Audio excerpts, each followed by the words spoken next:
Class 9 مطالعہ پاکستان میں ہم جو چیپٹر پا رہے ہیں تحریک پاکستان اور پاکستان کا قیام، اور یہ ہے صفحہ نمبر 21 پر۔ تو آج ہم نے پڑھنا تھا منٹو مارلے اصلاحات 1909 کہ منٹو مارلے اصلاحات جو 1909 میں بنائی گئی تھیں وہ کیا تھیں۔ 1905 میں تقسیم بنگال کی وجہ سے ملک میں سیاسی بے چینی بھر گئی تھی۔ میں بار بار کہہ دوں کہ تقسیم بنگال وہی ہے جو 1905 میں ہوئی تھی، جس میں بنگال کو 2 صوبوں میں ڈیوائیڈ کیا گیا تھا، لیکن ہندوؤں نے اتنے فسادات اور اتنی ملک میں برصغیر پاک و ہند میں حالات خراب کر دیے تھے کہ انگریز مجبور ہو گئے تھے کہ انہوں نے اس پارٹیشن کو منسوخ کر دیا تھا۔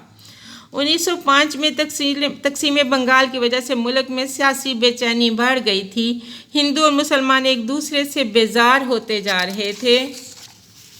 حالات کی نزاکت کو بھانپتے ہوئے وزیر ہند یعنی ہند کا جو وزیر تھا مسٹر مارلے اور گورنر جنرل لارڈ منٹو نے مل کر ہندوستان کے لیے کچھ اصلاحات مرتب کی کہ وزیر ہند جو مسٹر مارلے اور گورنر جنرل جو تھا ہند کا لارڈ منٹو، انہوں نے مل کر ہندوستان کے لیے کچھ قوانین بنائے تھے۔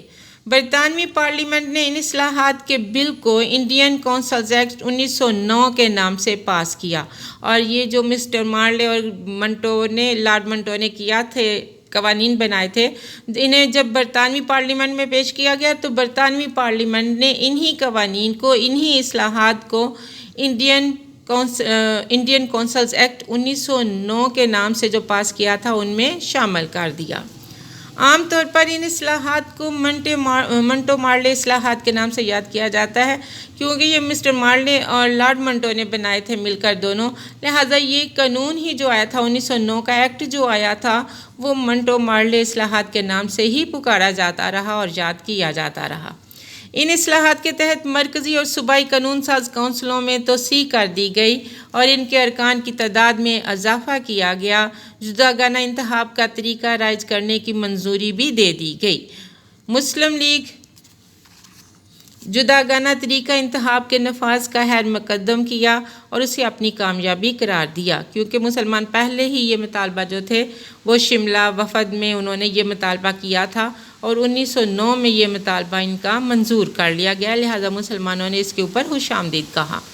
یہ مطالبہ شملہ وفد کے ممبران مسلمانوں نے 3 سال قبل 1906 میں لارڈ منٹو سے ملاقات کے دوران کیا تھا، اور یہ مطالبہ جداگانہ کے مسلمانوں کو علیحدہ طور پر ایک جماعت ہونے کے لحاظ سے انتخابات لڑنے کی اجازت دی جائے، تو اس میں انہوں نے کیا تھا۔ اور یہ آپ نے پیچھے پڑھا ہے کہ سر آغا خان کی قیادت میں مسلمانوں کا ایک وفد جو تھا 1906 میں لارڈ منٹو کے پاس شملہ کے مقام پہ جا کے ملا تھا، اور انہوں نے یہ کہا تھا کہ ہمیں جداگانہ طریقہ انتخاب کا حق دیا جائے، اور 1909 میں یہ حق ان کا تسلیم کر لیا گیا۔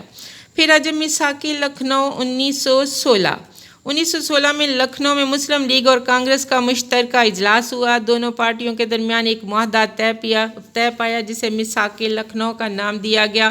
اس معاہدے میں پہلی بار مسلمانوں کو الگ قوم تسلیم کیا گیا اور جداگانہ انتخاب کے مطالبے کو تسلیم کیا گیا۔ پہلے تو ہندو اس بات کو مانتے ہی نہیں تھے نا، وہ تو کہتے یہی تھے کہ نہیں جی جداگانہ انتخابات کیوں، مشترکہ پارلیمانی نظام ہندوستان میں بھی ہونا چاہیے۔ لیکن مسلمان اس بات پہ راضی نہیں تھے، کیونکہ اگر پارلیمانی طریقہ کار اختیار ہوتا تو پھر تو ہندوؤں نے ڈیفینیٹلی جیتنا تھا، لہٰذا انہوں نے اپنے علیحدہ جداگانہ انتخابات کا ہی مطالبہ ہمیشہ کیا گیا تھا۔ اور یہ 1916 میں جو میثاق لکھنؤ ہوا تو اس میں ہندوؤں نے یہ بات تسلیم کر لی کہ مسلمان ایک الگ قوم ہے، اور ان کا جو جداگانہ انتخابات کا مطالبہ ہے وہ بھی درست ہے۔ قبل ازیں 1909 میں منٹو مارلے اصلاحات میں اس مطالبے کو حکومت پہلے ہی تسلیم کر چکی تھی۔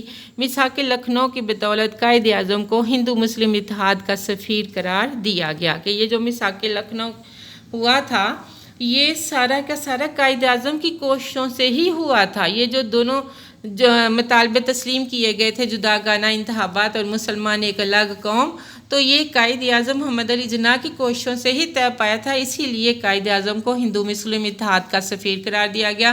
اور اکثر مقامات پر قائد اعظم کو کہا جاتا ہے کہ سفیر امن کا خطاب دیا گیا تھا ان کوششوں کی وجہ سے۔ تو پیارے بچوں آج ہم اتنا ہی رکھتے ہیں، باقی کا آگے سے ہم تحریک خلافت، تحریک عدم تعاون انشاءاللہ کل کریں گے۔ اللہ حافظ۔